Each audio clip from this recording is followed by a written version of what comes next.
Some kind of survival bunker.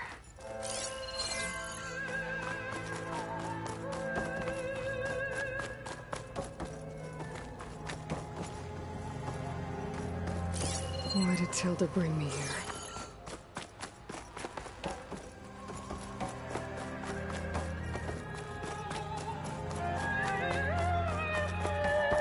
What is this? Just a few favorites from my collection. Rescued and stored here just before I went off-world. Take a look, if you like. I'm curious to hear your impressions.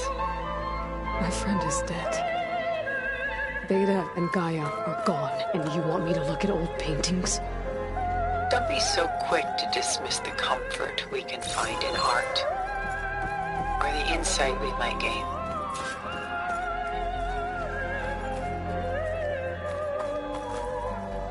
My favorite pairing on the left is Woman Reading a Letter by Vermeer, a true master. And on the right is a forgery, Woman Reading Music, which fooled experts into believing it was a priceless original. Early in my career, I became fascinated with such deceptions. Eventually, I developed scanning software that could detect fakes with unparalleled accuracy. Is that how you made enough money to buy your way onto the Odyssey? Oh no. I made my real fortune later. Why do you keep the forgery? I've always enjoyed studying the two side by side. Both painters capture light, color, and perspective. But what makes one a masterpiece and the other simply an imitation? The forgery looks sharper. Good eye. The details are crisp. The contrast bold. It tells us more, and yet we feel less. What's in the letter? Who can say? What does the painting tell you? She's concerned. Whatever's written in the letter troubles her. A burden she can't put down. Fascinating.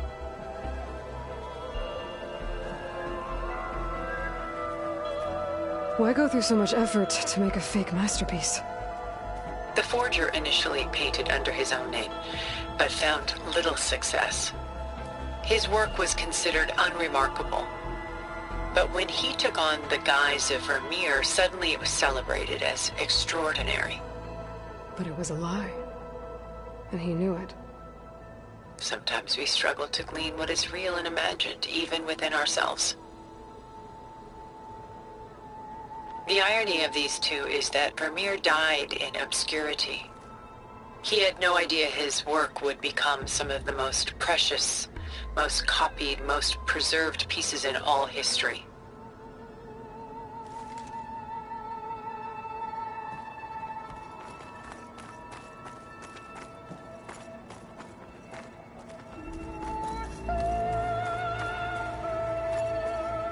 Selene and Endymion. She's the goddess of the moon, whereas he's a simple shepherd. Beside her is the god of love, Cupid. So she's sneaking up on him? More like visiting him in secret. The torch that Cupid bears represents Selene's undying infatuation with him. Though the two must remain apart, her love will forever burn. And why can't Selene and Endymion be together? Selene took a vow of chastity, promising to never take a lover. So when she fell in love with Endymion, she could only visit him at night while he slept. But then wouldn't she be breaking that vow? Think of it as a forbidden love. Though circumstance keeps them apart, still they find a way to come together, however briefly. Aren't Selene and Endymion cold? Perhaps we should move on to another piece. Shall we move on?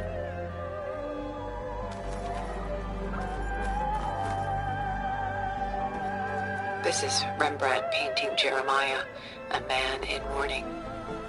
Mourning what? His home. The ancient city of Jerusalem. He foresaw its impending doom, but could do nothing to prevent it.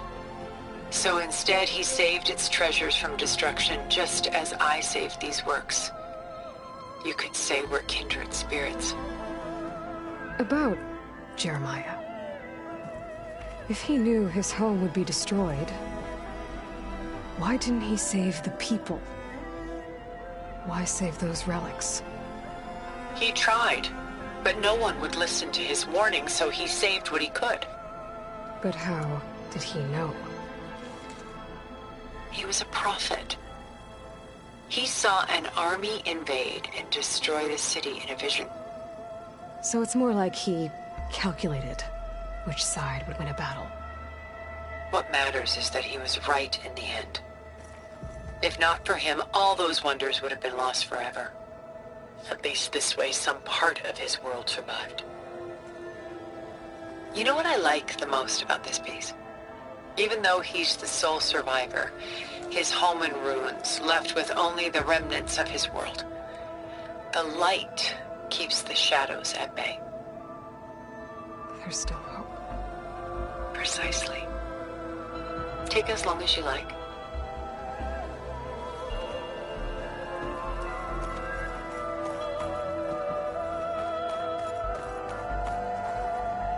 A portrait of the painter, Rembrandt's son Titus, depicted in the habit of a monk. I don't get it. Why would someone like you, with infinite resources, care about this painting of a boy in a hood? It's not the image itself, but the feeling it conveys. The face is bright and defined, but his eyes are downcast, heavy with misfortune. And the background seems to swallow all light. The painting is infused with a sense of loss. I guess I understand how the painter feels.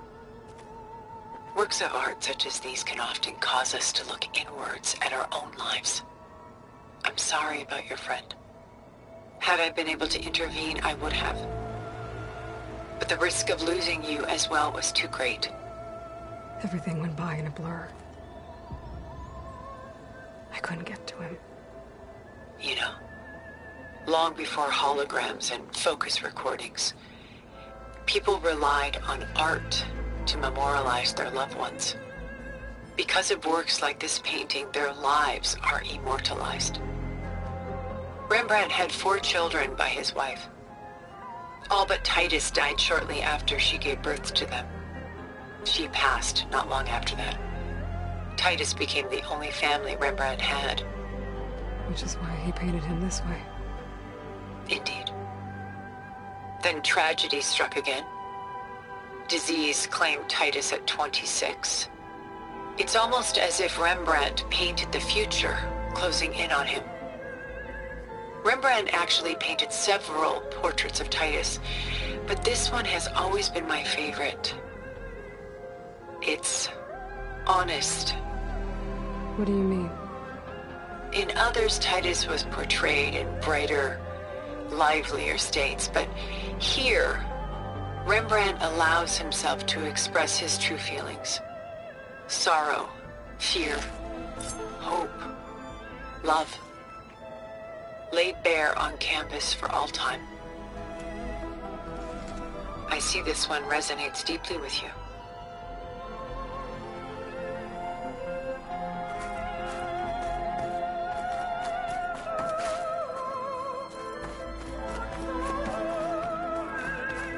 Rembrandt's The Night Watch, by far the most famous painting my homeland ever produced. It was commissioned to honor a militia made up of influential citizens. I guess you must have been an influential citizen. In my day. But not as influential as you've been in this new world. The militia. They look disorganized. Where others painted such scenes in a stiff and stationary manner, Rembrandt chose to show them in action, preparing to march. He wanted them to feel alive. You can almost hear the commotion. Who's the girl in the painting? She's a strange one, isn't she? Bathed in light, though no one is paying attention to her. Many believe she's a symbol of the militia.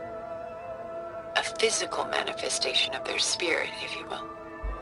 But she's not real? What's real in a painting?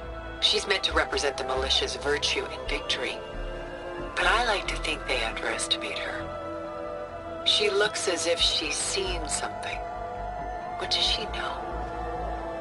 What secrets does she keep? There's so much detail to take in, isn't there?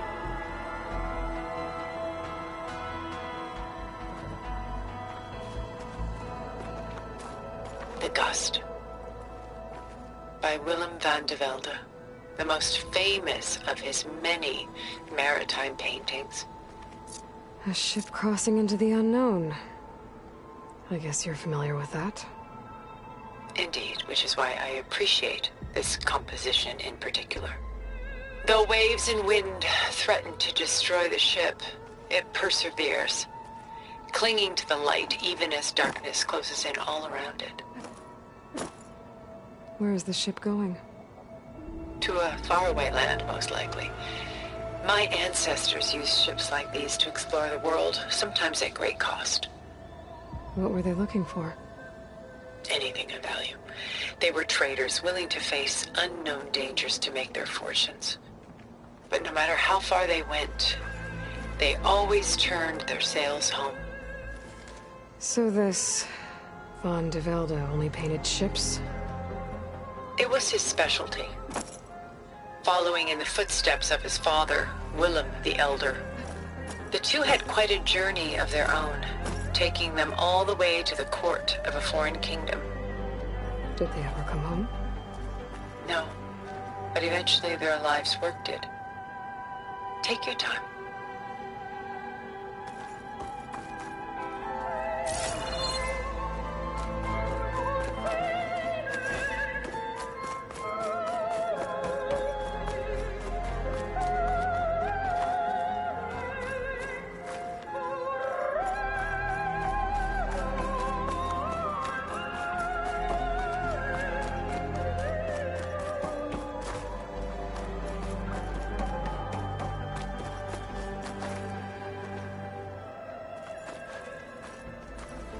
Pulling out her own hair.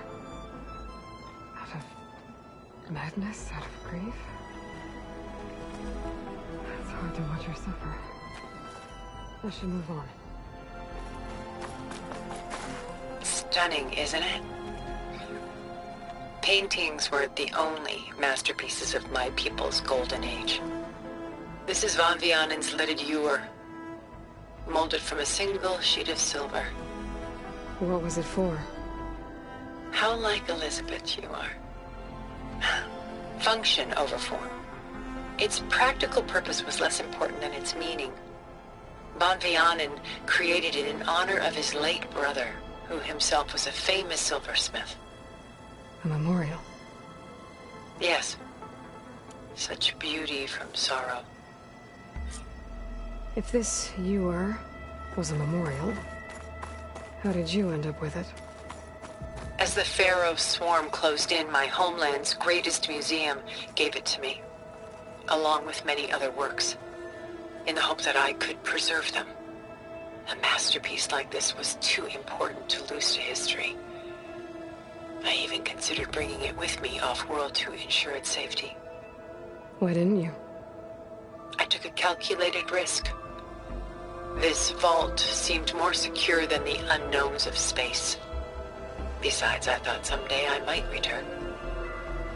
A long life, after all, has its advantages. Now, lo and behold, here I am. Exquisite, isn't it? A lot of weight on his shoulders. I should move on.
There you are. Feeling better? How did you find us? At the Cauldron? And what did you do to everyone right before I passed out? All business, I see. Well, suffice it to say we were keeping a very close eye on Hephaestus, knowing we would need it at some point. Your ruse didn't fool us, and as for my little trick, it was an overload of the senses, accompanied by an energy discharge.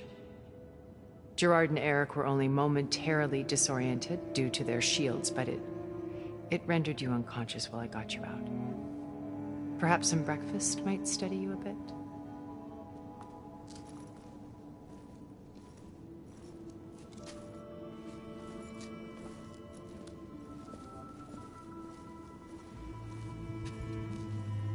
This was your house. The one you recreated for Beta, in the data channel you shared. How perceptive of you. Please, this way. After everything your people have done, you think I'm just gonna sit down and have a chat with you? They're not my people. They never were, and especially not now.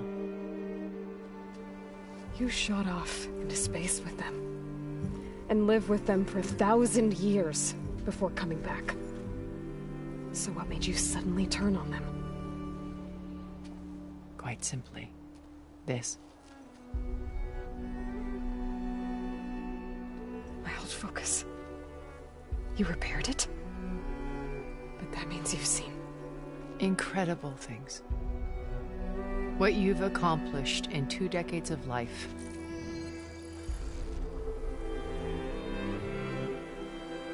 A 1,000 years at my back and I haven't even come close.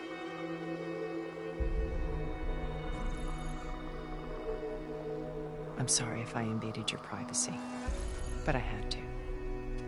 In order to understand. To be enlightened. You truly are Elizabeth's blood. With her drive, her sense of mission, her integrity. Watching all this shamed me for the company that I've kept. Having seen it, all I want is to help you. Even if it means stopping your friends? Especially so. Please, sit down.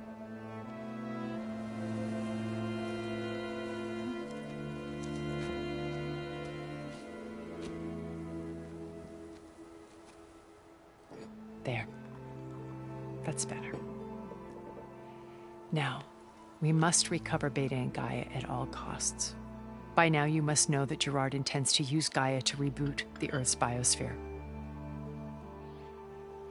Remaking this world to specifications that would only suit us immortals. This process will kill every living thing on the planet. He calls it a clean install. Not if I stop him first. Not if we do. And once he and the others are gone, we can work together to fulfill Elizabeth's dream. I'm sure Beta told you that there's a build of the Apollo database on board our ship. A complete collection of human knowledge. With that and Gaia, we could do everything Elizabeth wanted. Heal the biosphere, educate the people of this world, uplift them. Create the world she imagined. Let's not get ahead of ourselves. From what I've seen, your friends are invincible. I do wish you would stop calling them my friends. And they're not invincible. In fact, a friend of yours has found a way to defeat them. Sylens. Oh, he's been a busy bee, building an army powerful enough to crash through Gerard's precious base. Yeah. Regala and her rebels. Even now she's preparing a final march on the Tenakth capital. When she wins, she'll have the entire tribe under her control. Hundreds of warriors and machines to throw at the base. She's been duped. They'll all perish, of course.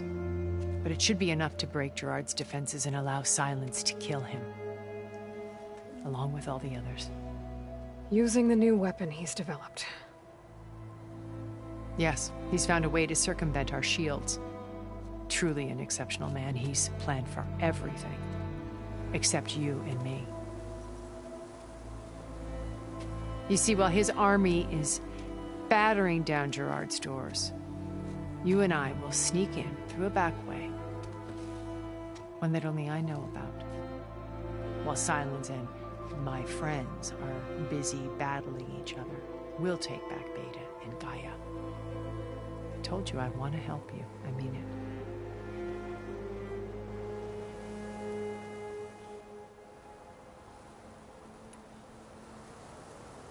My old focus. How did you find it, let alone repair it? When we encountered you at the Hades Proving Lab, Gerard saw you as a redundancy. I knew better. You were a revelation. After your dramatic escape, bravo, by the way. Gerard and Eric assumed you were dead and gave up the hunt. I wasn't so sure. When the others were busy, I returned to the lab and searched for any trace of you. That's when I found this little treasure. Not easy to repair, but certainly worth the effort. As I watched your life unfold, you were like a splash of color on a worn canvas. What Liz was, and more. Did you show it to the others? Of course not. It was your actions that inspired me to defy them.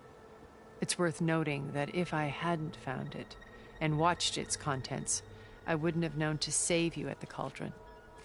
You'd be dead. So I should be grateful? If you like.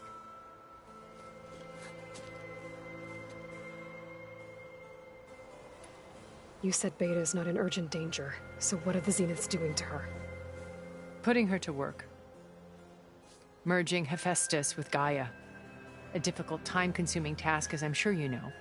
They will compel her if need be. But her life is not in danger. She's the only one who can do it. Because you people made her to be nothing but a tool. Gerard's idea, not mine. They always viewed me with suspicion when I attempted any form of kindness towards her. That's why I created the data channel.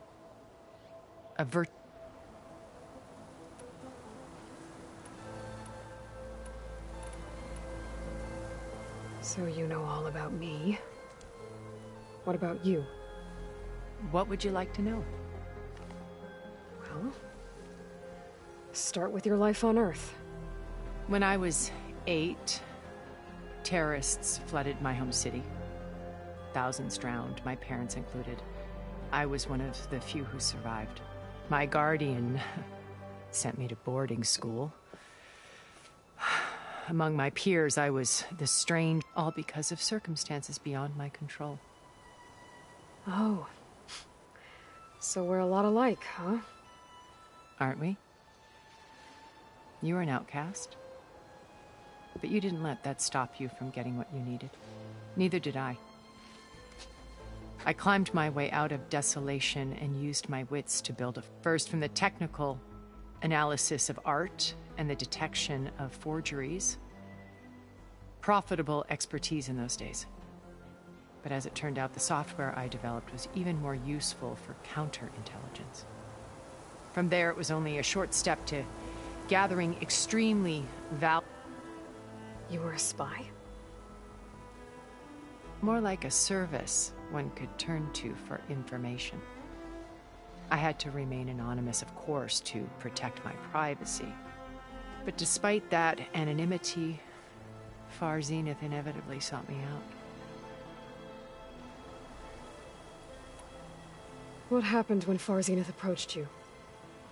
They painted an irresistible vision of humanity's future.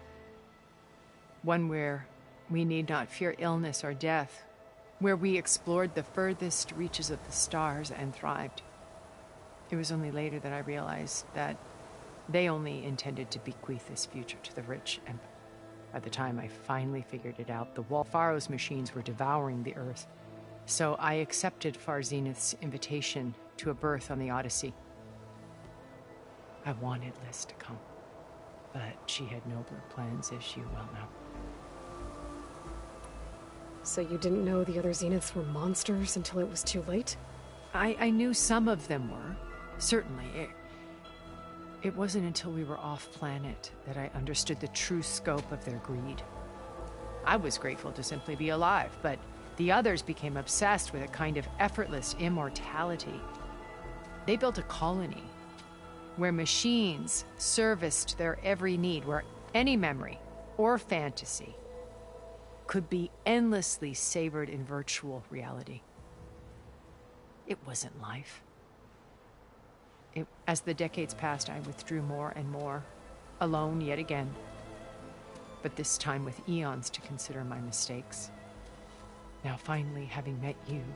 To do what? Help you, of course. To fulfill Liz's dream, which isn't so different from Far Zenith's original vision. A better future for humanity.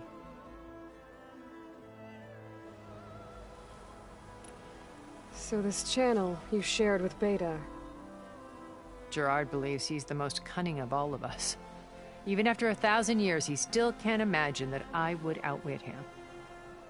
The channel allowed me to interact with Beta away from their mistrustful eyes. It offered us a chance to be ourselves. Until you cut off all contact. Yes. Though it pained me. I was worried that our meetings would do her more harm than good. Well, she felt like you tossed her aside. I was afraid the others would find out and punish her. She may not have had the comforts of friendship anymore, but at least I ensured she was safe. I know it seems harsh, but you must believe that her well-being has always been paramount to me. Why did you make the data channel look like this? I built this house as a shelter to weather any storm. A safe place. Not just for me, but cultural artifacts of incalculable value. Truly some of the greatest achievements of humanity. And you wanted Beta to see them? Yes. Her upbringing was so cold and technical. I thought if she could experience Vermeer and Rembrandt, it would bring something else into her life. A heritage every bit as valuable as the scientific data being drummed into her. I'm sorry I had to cut off contact, but I'll never regret sharing this house with her. She needed its shelter even more than I did. Beta told me your colony was destroyed. That you came back to Earth because you had nowhere else to go. It's true. After we reached our destination, a planet in the Sirius star system, we spent decades building a new home. The physical constraints of Earth, the boundaries of more to think of what we could have done with it. It might have been a utopia. Instead, we stagnated, absorbed in effortless.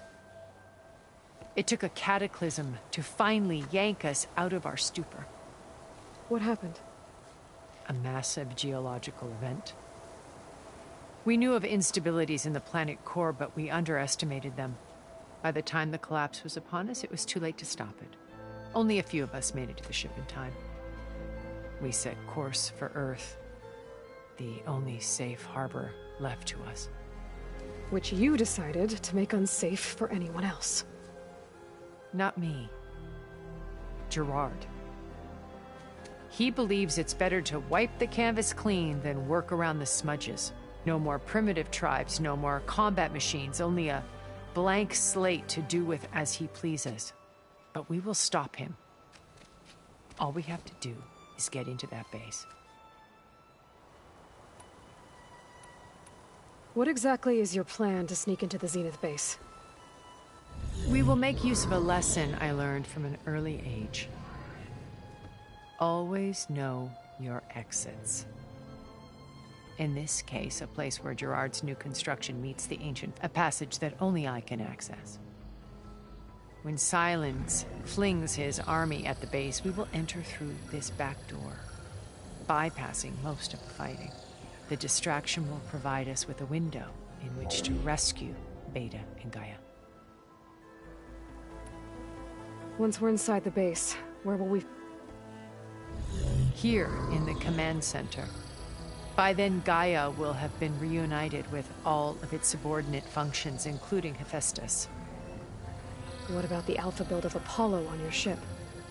A simple matter of recovery once the others have been dealt with.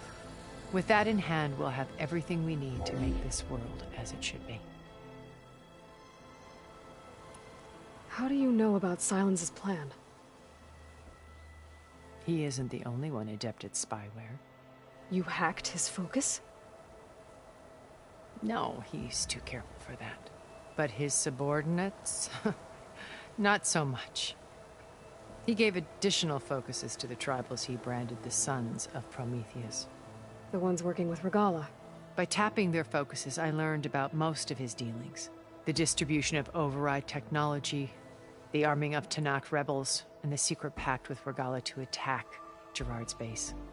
But how did he come up with a weapon that can take down your shields? That's the one thing I haven't been able to figure out, but however he did it, I'm quite certain it will work. With it and the Tanakh army, victory seems to be within his grasp. Such a shame he'll be disappointed. Regalla's only interested in killing Hekarro and waging war on it. What does she have to gain by attacking Zenith? It's the price she must pay for her war. Without the ability to override machines, her little rebellion would have languished in the desert. So she trades with the Sons of Prometheus. Machines to help her overthrow Hekarro. In exchange for an assault on the base. Pride has deluded her into thinking she can actually survive. And all without ever knowing who the Sons of Prometheus really answer to.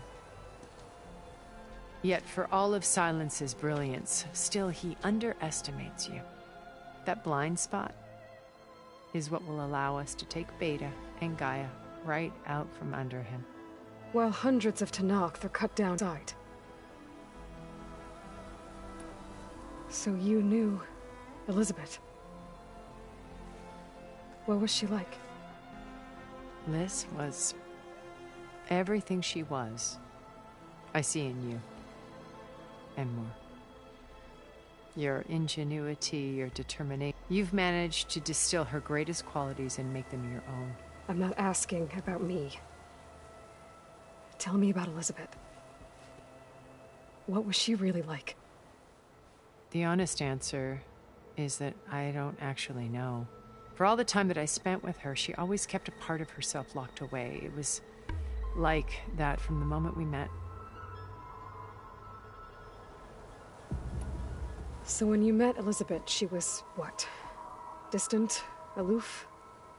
Not aloof. Not exactly. It was a summit in Paris about machine learning. Because regulatory authorities were just starting to clamp down on AIs. Liz gave the keynote address. She had already achieved great renown for her work in automated environmental reclamation. But in her address, she was just starting to imagine the next step. An AI-driven system that wouldn't just act on its programming, but actually take responsibility for its sphere of influence. To care about life.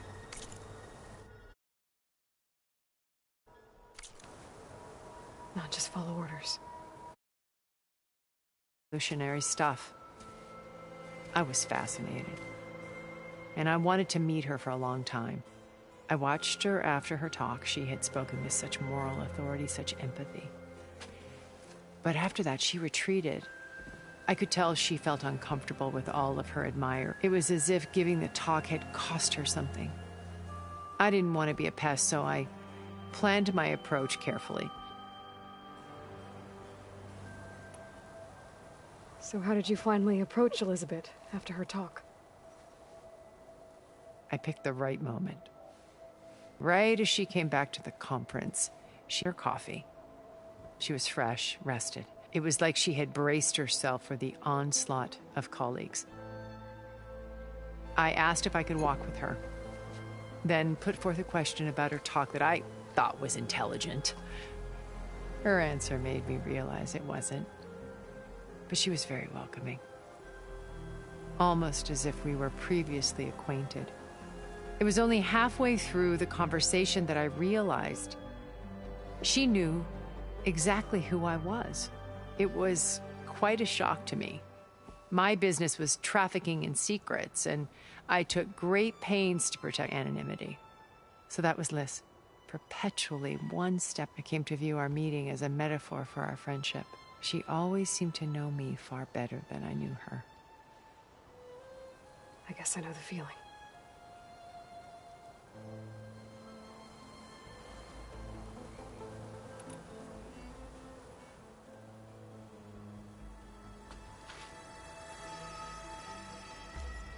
First Varl. Now Hekarro and the Tenakth.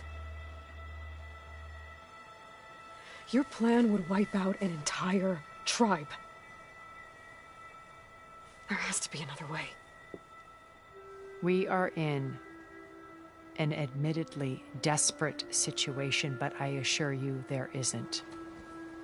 Remember Zero Dawn.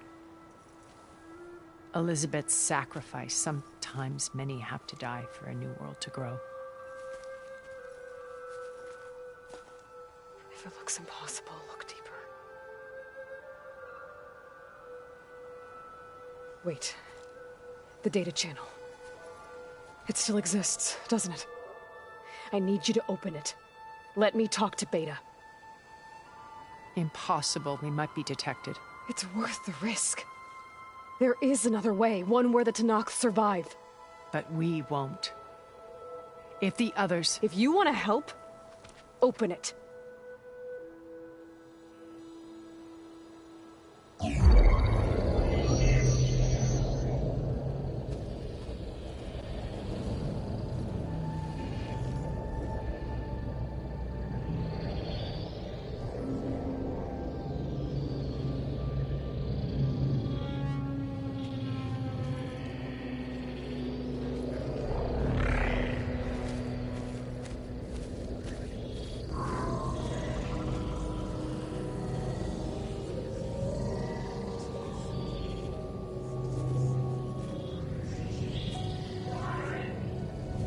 What are they doing to her?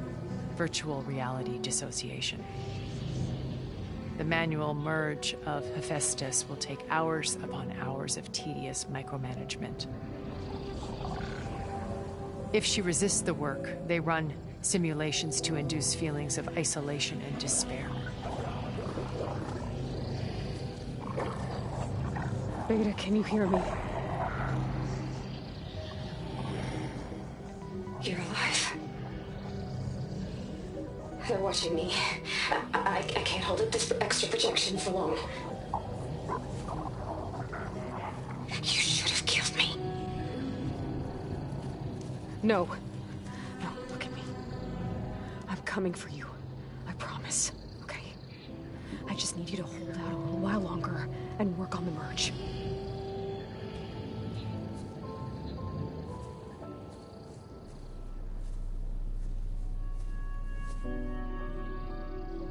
Then I think it can be done.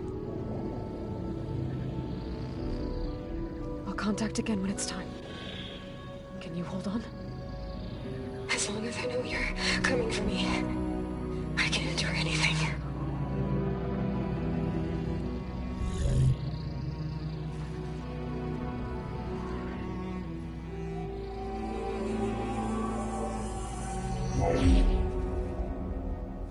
All right.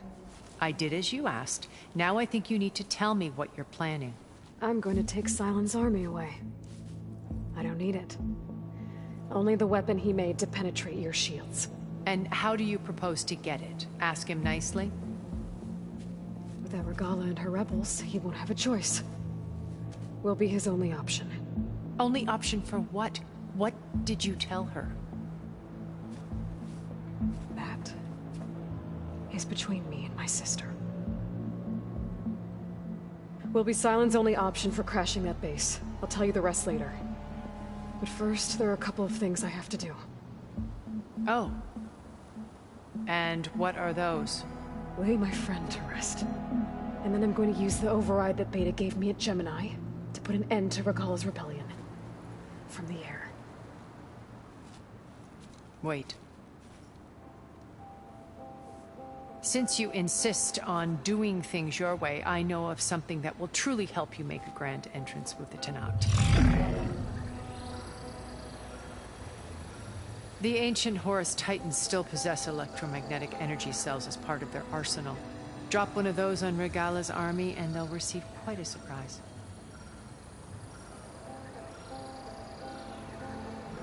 So go, do what you must. I'll come to your base if you manage to bring silence to the table. Not if. When.